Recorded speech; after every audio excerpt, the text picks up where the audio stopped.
Oh my God, kumikidlat at kumukulog guys. Yung bunggang init kanina, buong maghapon. Tapos ganito ang kulay ng ulap guys.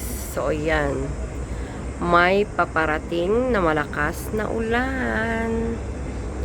So 'di ba? Yung hindi mo akalaing uulan ngayong gabi kasi kanina bonggang init. So ayan ang bundok, maitim na ang kulay kasi very dark na yung ulap guys. Mukhang malakas ang ulan. So eto ang scenario dyan sa baba. Ang mga bangka. Ayan, kumukulog-kulog ang paligid. So ayan ang view ng Aberdeen. At kumikidlat-kidlat pa doon sa kabilang banda guys. Sa kabilang side may kidlat. Kaya pala sobrang sobrang init, sobrang alinsangan. So ayan, very black ang paligid.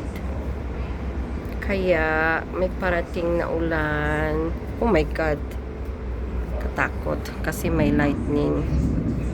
Pasok muna tayo. So dito tayo sa loob magvi-video guys. So dito tayo nag-video sa loob. So, ayan. Kailangan nating ipasok ang ating mga sampay. So, ipapasok natin ang ating mga sampay kasi ayan guys. Napakalakas ng paparating na ulan. So, ito pinasok ko ng aking mga sampay. Lilipat ko ang aking sampayan dito sa loob. So, kailangan natin itong ipasok.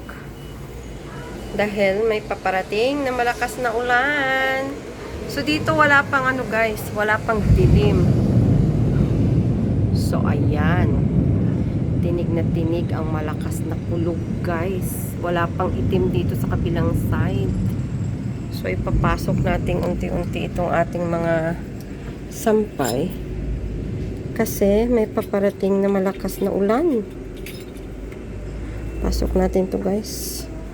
Para hindi mabasa, hindi mangamoy. Thank you for watching.